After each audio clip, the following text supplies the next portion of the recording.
Animal Farm by George Orwell. Chapter 3. How they toiled and sweated to get the hay in. But their efforts were rewarded, for the harvest was an even bigger success than they had hoped. Sometimes the work was hard. The implements had been designed for human beings and not for animals. And it was a great drawback that no animal was able to use any tool that involved standing on his hind legs. But the pigs were so clever that they could think of a way round every difficulty. As for the horses, they knew every inch of the field, and in fact understood the business of mowing and raking far better than Jones and his men had ever done. The pigs did not actually work, but directed and supervised the others. With their superior knowledge, it was natural that they should assume the leadership. Boxer and Clover would harness themselves to the cutter or the horse rake and tramp steadily round and round the field, with a pig walking behind and calling out, "Gee up, comrade!" or "Whoa back, comrade!" as the case might be. And every animal, down to the humblest, worked at turning the hay and gathering it.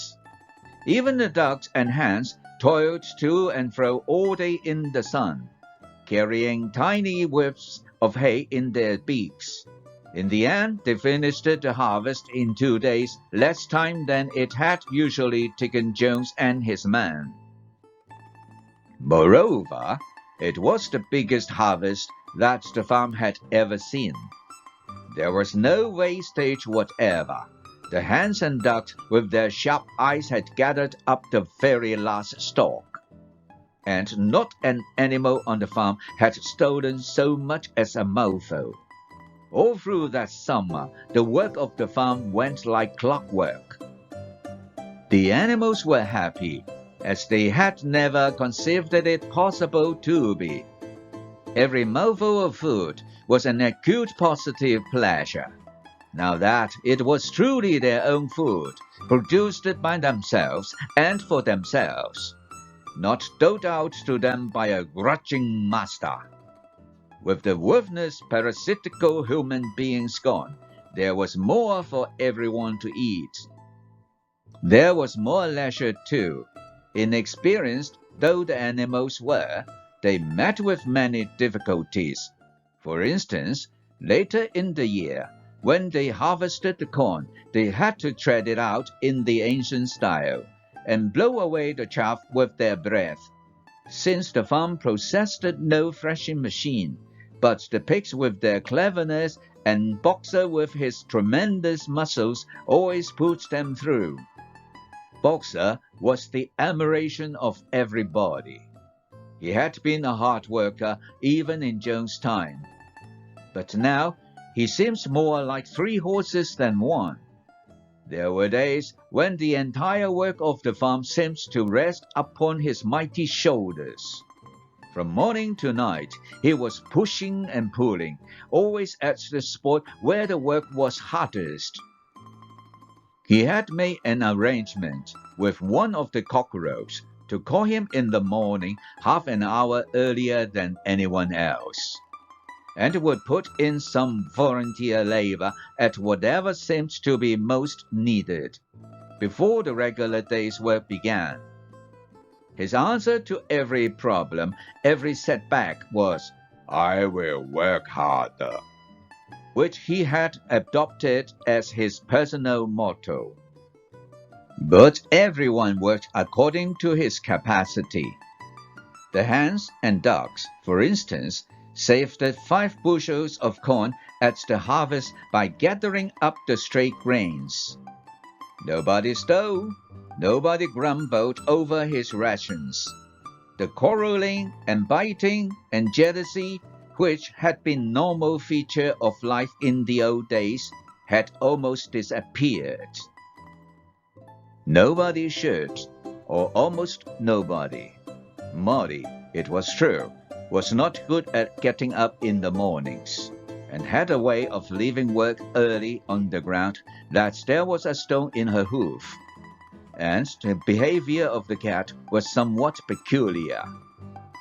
It was soon noticed that when there was work to be done, the cat could never be found. She would vanish for hours on end, and then reappeared at meal times, or in the evening after work was over, as though nothing had happened. But she always made such excellent excuses and purred so affectionately that it was impossible not to believe in her good intentions. Old Benjamin, the donkey, seemed quite unchanged since the rebellion. He did his work in the same slow, obstinate way as he had done it in John's time, never shirking and never volunteering for extra work either. About the rebellion and its results, he would express no opinion. When asked whether he was not happier now that Jones was gone, he would say only, "Donkeys live a long time. None of you has ever seen a dead donkey." And the others has to be content with this cryptic answer. On Sundays, there was no work. Breakfast was an hour later than usual, and after breakfast, there was a ceremony which was observed every week without fail. First came the hoisting of the flag. Snowball had found in the harness room an old green tablecloth of Mrs. Jones's, and had painted on it a hoof and a horn in white. This was run up the flagstaff in the farmhouse garden every Sunday morning. The flag was green, Snowball explained, to represent the green fields of England, while the hoof and horn signified the future republic of the animals which would arise when the human race had been finally overthrown. After the hoisting of the flag, all the animals trooped into the big barn for a general assembly, which was known as the meeting. Here the work of the coming week was planned out, and resolutions were put forward and debated. It was always the pigs who put forward the resolutions. The other animals understood how to vote, but could never think of any resolutions of their own. Snowball and Napoleon were by far the most active in the debates. But it was noticed that these two were never in agreement. Whatever suggestion either of them made, the other could be counted on to oppose it. Even when it was resolved, a thing no one could object to in itself, to set aside the small paddock behind the orchard as a home of rest for animals who were past work, there was a stormy debate over the correct retiring age for each class of animal. The meeting always ended with the singing of Beast of England, and the afternoon was given up to recreation. The pigs had set aside the harness room as a headquarters for themselves. Here, in the evenings, they studied blacksmithing, carpentering, and other necessary art from books which they had brought out of the farmhouse. Snowball also busied himself with organizing the other animals into what he called animal committees. He was indefatigable at this. He formed the Egg Production Committee for the hens, the Clean-tail League for the cows, the Wild-comb Race Re-education Committee, the Whiter Wool Movement for the sheep, and various others, besides instituting classes in writing and reading. On the whole, these projects were a failure. The attempt to tame the wild creatures, for instance, broke down almost immediately. They continued to behave very much as before, and when treated with generosity, simply took advantage of it. The cat joined the re-education committee and was very active in it for some days. She was seen one day sitting on the roof and talking to some sparrows who were just out of her reach. She was telling them that all animals were now comrades and that any sparrow who chose could come and perch on her paw. But the sparrows kept their distance. The reading and writing classes, however, were a great success. By the autumn, almost every animal on the farm was literate in some degree. As for the pigs, they could already read and write perfectly. The dogs learned to read very well, but were not interested in reading anything except the 7 commandments. Muriel, the goat, could read somewhat better than the dogs, and sometimes used to read to the others in the evenings, from scraps of newspaper which she found on the rubbish heap. Benjamin could read as well as any pig, but never exercised his faculty. So far as he knew, he said, there was nothing worth reading. Clover learned the whole alphabet, but could not put words together. Boxer could not get beyond the letter D. He would trace out A, B, C, D in the dust with his great hoof, and then would stand staring at the letters with his ears back, sometimes shaking his forelock, trying with all his might to remember what came next, and never succeeding. On several occasions, indeed, he did learn E, F, G, H, but by the time he knew them, it was always discovered that he had forgotten A, B, C, and D. Finally, he decided to be content with the first 4 letters, and used to write them out once or twice every day to refresh his memory. Molly refused to learn any but the 6 letters which spelled her own name. She would form these very neatly out of pieces of twig, and would then decorate them with a flower or 2 and walked round them admiring them. None of the other animals on the farm could get further than the letter A. It was also found that the stupider animals, such as the sheep, hens, and dogs, were unable to learn the 7 commandments by heart. After much thought, Snowball declared that the 7 commandments could in effect be reduced to a single maxim, namely, 4 legs good, 2 legs bad. This, he said, contains the essential principle of animalism. Whoever had thoroughly grasped it would be safe from human influences.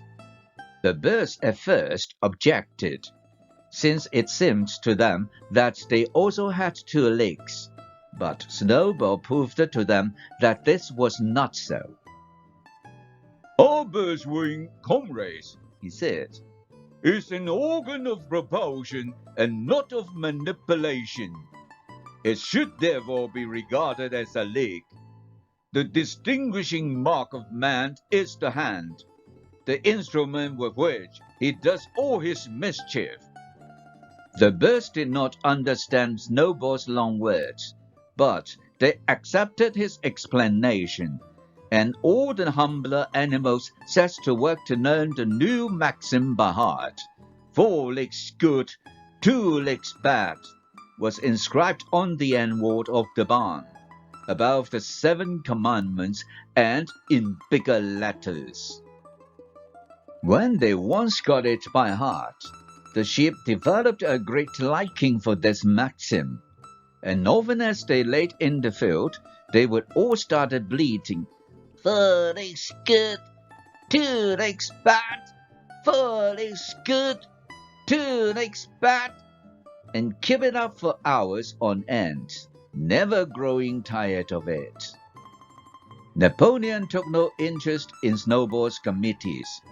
He said that the education of the young was more important than anything that could be done for those who were already grown up.